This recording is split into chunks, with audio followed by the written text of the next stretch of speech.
Good morning, everyone, and thank you for joining the RT7 webinar today. Today, we're covering a fascinating topic, which is Amazon reimbursements. In the day and age that we're currently operating in, with margins being squeezed, this is a very relevant topic. With our experience in Amazon over the last 12 years, and recently with this product that we have helped clients with, we have literally been able to save clients hundreds of thousands of dollars. So today we have Aaron, who is our expert in this space. Aaron is going to be talking about this solution and how brands can solve the overcharges and the penalties that Amazon have been giving them. So without further ado, let's kick off with Aaron. Thanks, Mike. Just want to confirm you can see the presentation, yes? Yeah, I'm all good. Okay, great. Then, yeah, thank you for that introduction, Mike, and welcome to everyone who's joined us today to look at this, as Mike suggests, interesting topic in regards to Amazon reimbursements, what money and funds that Amazon is holding back from you, how to manage this, as well as how to essentially recover what Amazon has potentially taken from you. Just as an overview and to start, so we obviously on our side had an understanding of which brands would be joining today. So we've done some initial research ourselves, and based on the people that are actually attending today, what you can see here is based on the list of attendees is our understanding and some estimates of how much we think can be recovered just among those that have signed up to this webinar today. So as a rough rule of thumb, we estimate about 2% of anything that you do through your Amazon account results in a charge, and sometimes Amazon mistakenly takes from you, or in some cases, deliberately. So Amazon takes this from you, and those things that we'll go into later can be obviously disputable and gotten back for you in this form of recoveries. So we can generally look at things going back up to 5 years, depending on the recovery type, which we will go into on the next slide. And essentially, we're looking at, just in this group of people here that have signed up today in this webinar, a potential of £26 million that could have been misbilled over these last 5 years. And if we jump into the next slide, we will go into detail on what those are. So typically looking at the types of recoveries you're going to find, and these will be similar across both seller and vendor. The most typical ones are shortages and overages, where Amazon incorrectly records received stock. Shortages are where Amazon marks as an under-received, and overages are an over-received. And this is really best thought of as two sides of the same coin in a stock discrepancy.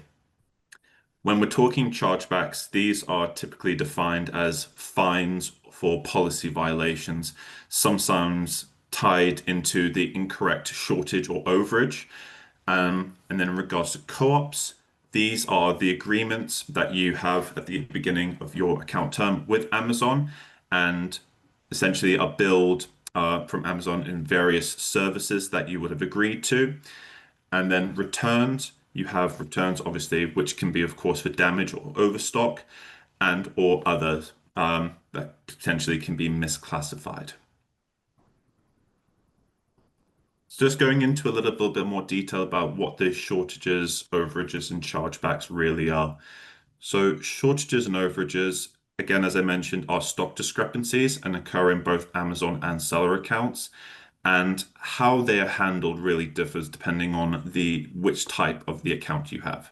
So these occur when there is really a mismatch between the stock shipped from a vendor or seller and the stock received, and then further acknowledged by Amazon.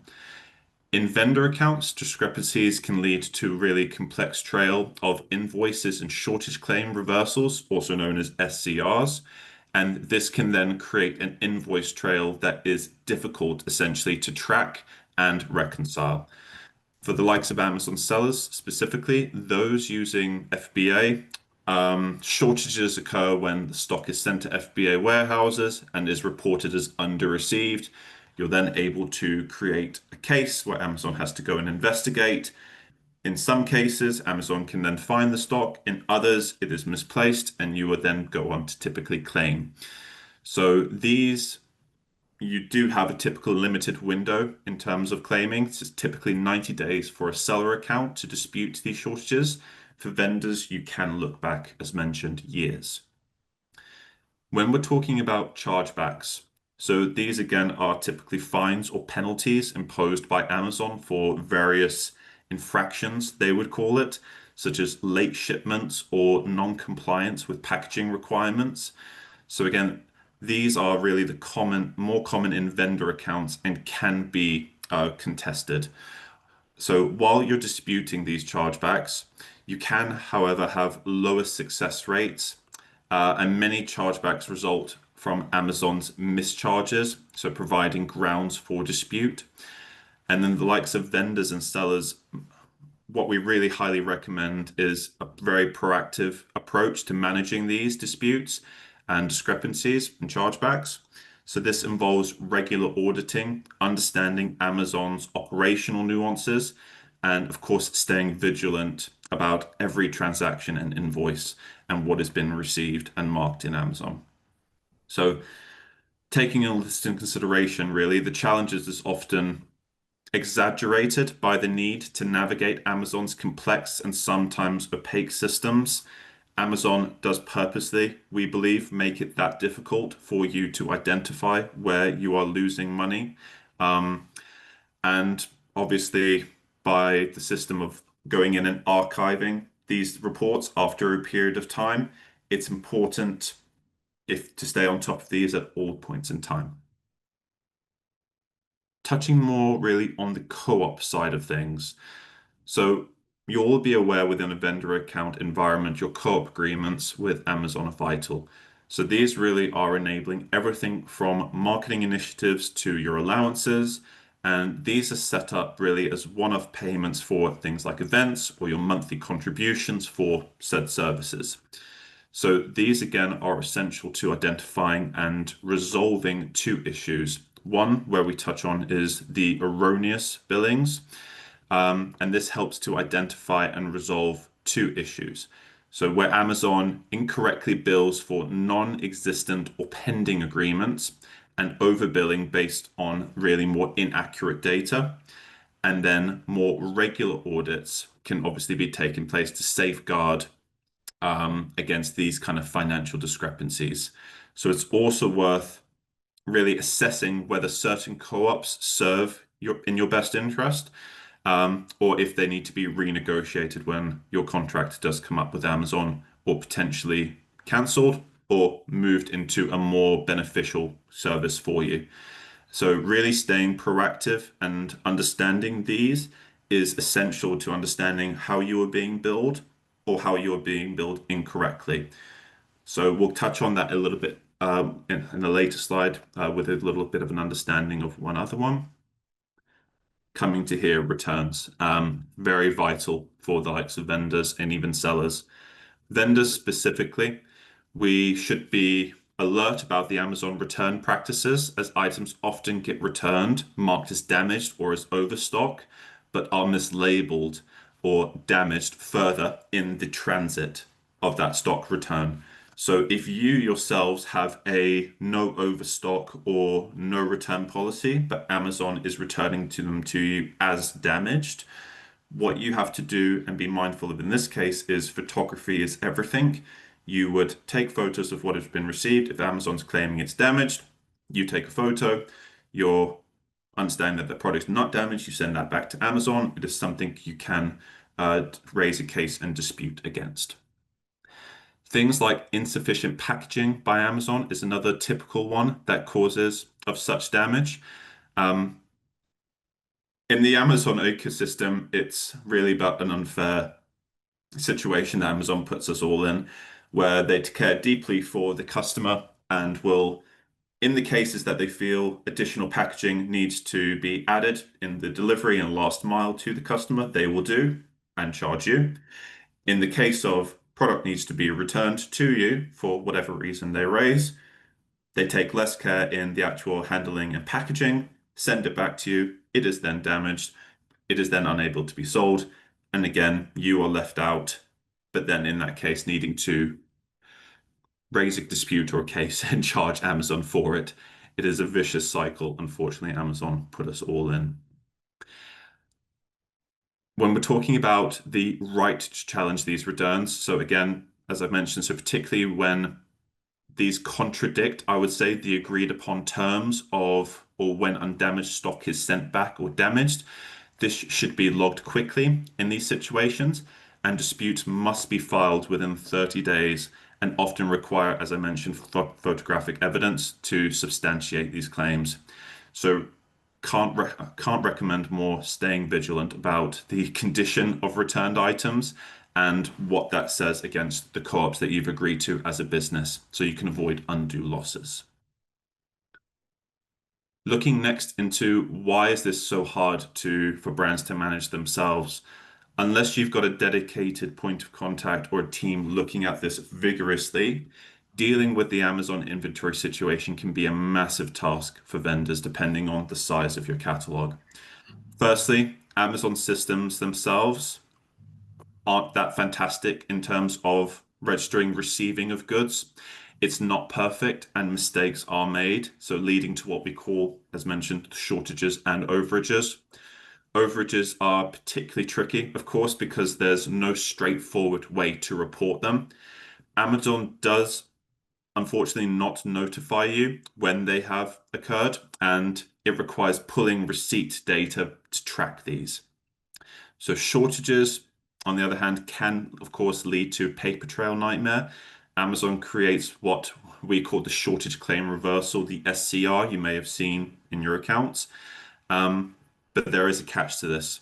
So parts of this paper trail do disappear and are archived after a period of time. So it's making it hard to track and reconcile your stock levels.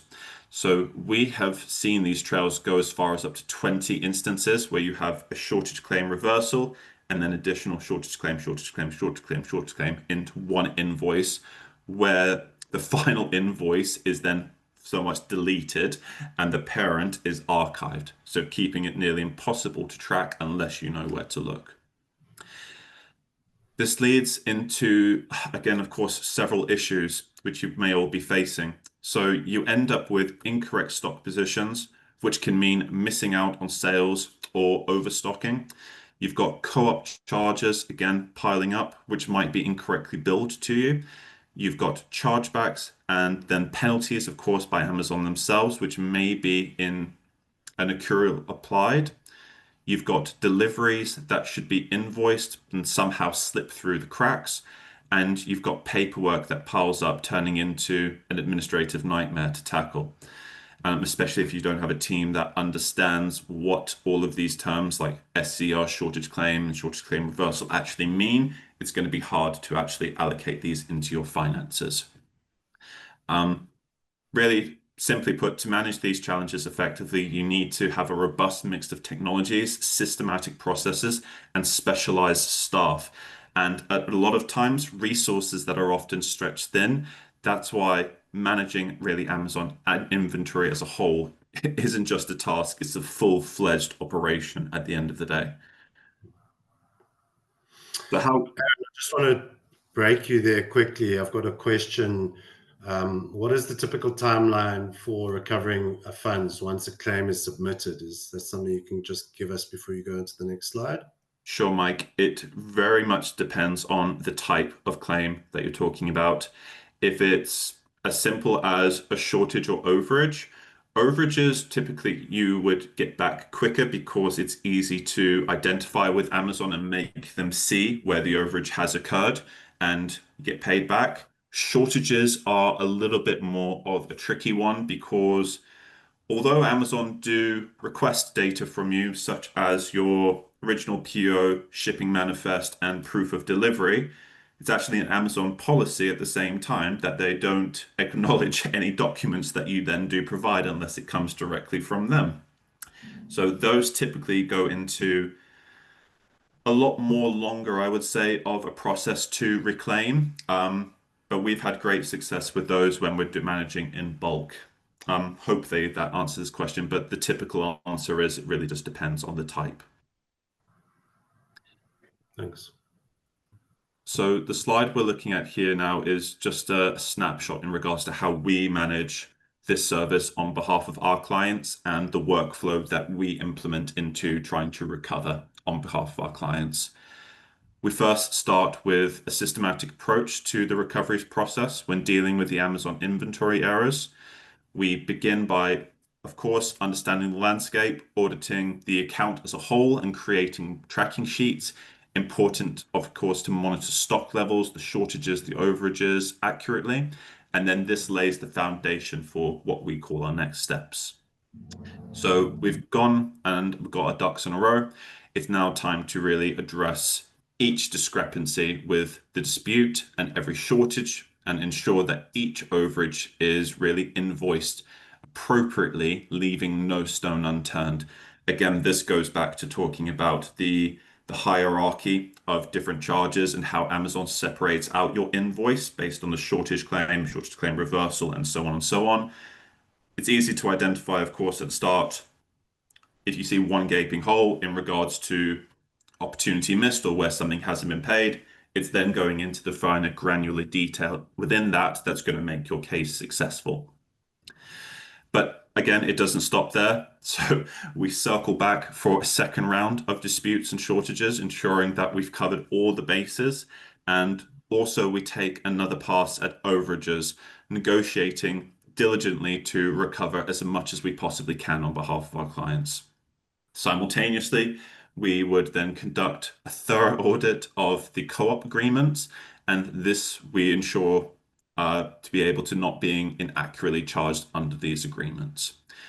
And then next, and then almost nearly at the end, we would dispute any of the erroneous co-op agreements charges that we find within the account, such as previously mentioned. Amazon has returned stock to you. You have a damage allowance or a no returns policy. You would essentially, if you have a basis for that and it goes against the co-op agreements you have a case to then dispute with Amazon. And then, of course, in final, we would look at producing a root cause analysis on further chargebacks and stop them being incurred. Chargebacks as a whole, potentially unfortunately, maybe cannot be annihilated, or as a whole, you are more likely to receive some, but it's understanding where the majority are coming from and what you can possibly do to change in your own operation to mitigate this. An example that I can share is we had a client who sold ironing boards to Amazon. The ironing boards kept receiving chargebacks from Amazon because they needed to be split out because of the case pack quantity that they were received. We looked at it from a perspective of, right, Amazon is charging £1 per board to take this out. We examined what it would cost for the client to do this on their own facilities. They decided it would cost in the region of £1.50. So we said there's going to be a saving of 50 pence, regardless if you're going to do it in-house or not. So it made sense actually to let those ones carry on and to allow Amazon to charge these through by saving the client at the end of the day. We take all of this, of course, into consideration, and throughout this process, it's essential to be meticulous, patient, and persistent. So with as much detail as possible and the methodical approach that we take, we navigate through these complexities of the Amazon recovery process to, again, safeguard your financial interests. Aaron, just a quick one. I think there is also we have the opportunity, or how we help brands is we can scan their environment quickly for them, sort of a pre-audit, right? Where we can give brands the indication of how much we think money they're leaving on the table. Absolutely, Mike. So before I go into this last bit in regards to how we would work with prospective clients, before we even put pen to paper on any sort of agreement, we would just request access to the account. We can give a very comprehensive technical audit on the entire vendor account landscape, from technical understanding what co-ops you actually have in the account to how your listings are set up, any issues that Amazon has flagged on the account, which you might not be aware of, and then we deep dive into the financial side of things. Initially, the audit that we present goes back 2 years of the shortage and overage space. But if we did agree to work with each other based on that, we can then do an even further in-depth audit thereafterwards with the root cause analysis going back 5 years of shortages and 3 years worth of overages and other chargebacks. The only reason we can't go further back than 5 years for the likes of overages is because that data just doesn't unfortunately exist on the Amazon portal past that point. Again, it goes back to me mentioning right at the beginning, Amazon is purposely, we believe, making it more difficult for you to do so. But at this stage, we are really maxing out the capacity there. The last thing I will mention to that is every day that passes is a potential opportunity lost. As I mentioned, there is a limited window that we can actually audit back to and create cases for. The more time that passes, those cases then get lost to the Amazon environment and to your own visibility, and we're not going to be able to action on those. So even just quick action of understanding what is the true opportunity today, going back potentially 5 to 3 years of what is in your account, I think is more crucial than ever to understanding. Does that help, Mike? Yeah. Great.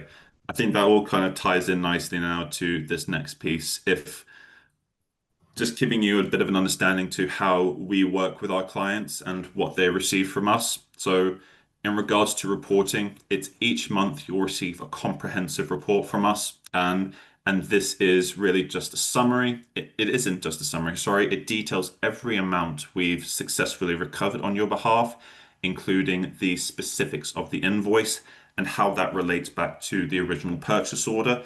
So your finance team will be able then to add this remittance into your financial records.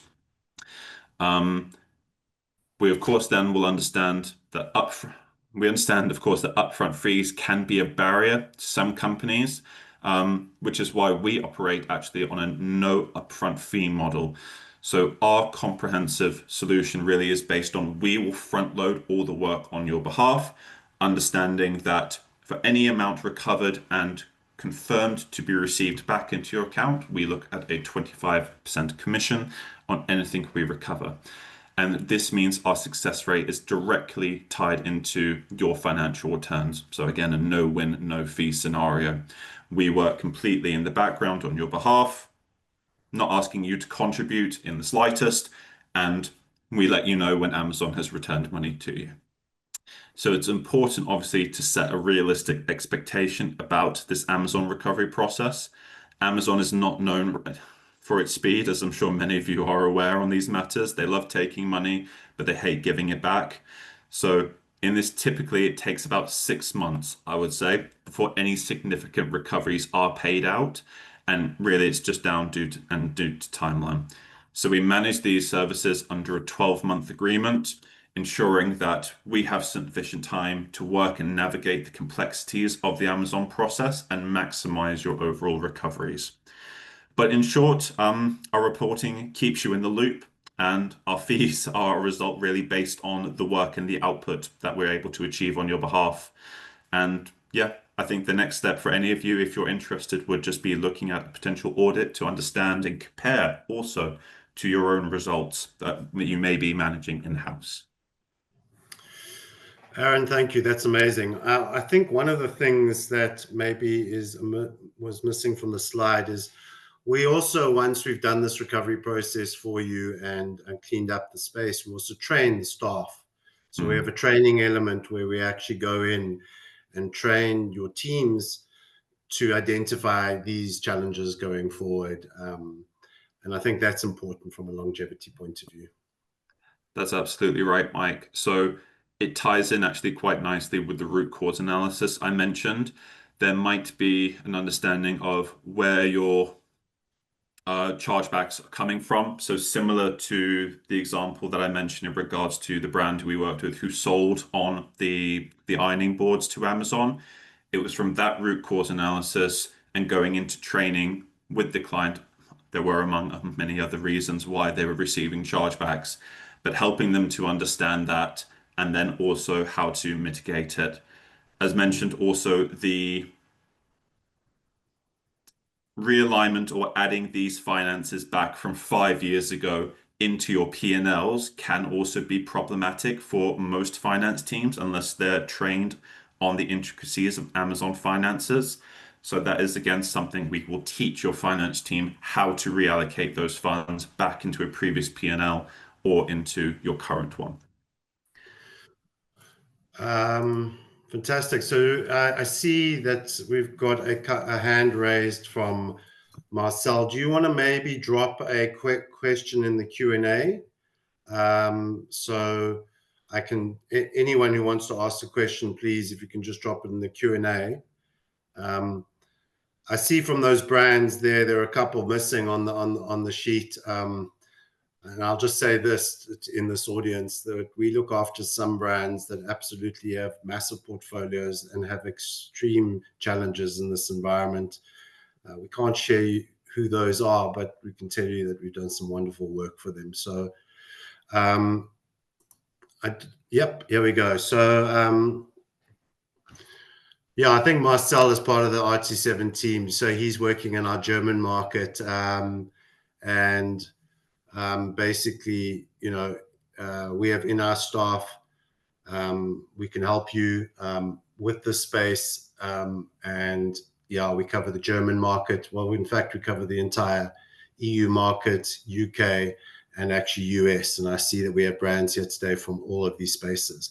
Aaron, someone wants a audit immediately on their account. How do they reach out? Can we give them your email address? Yeah, exactly like Mike. I'm sure with sharing the presentation of this call, Mike will also give you my email address. If you're interested in one of these audits, please reach out to me and I'm more than happy to assist in just setting up a call, understanding the landscape, and providing you with this accurate representation of what the potential for reimbursements is for your account. Yeah, and being from marketing, let's not delay. So it's Aaron at RT7Digital.com. We will definitely be sharing the rest of this presentation with you and the slide decks. But if you want to reach out to Aaron immediately, please do, Aaron at RT7Digital.com. No further questions coming through at this stage. I guess that's that. We're all busy people. Thank you for your time, for everyone that registered today. And we will be looping back to you with the content. So thank you, Aaron, and have a good day, everyone.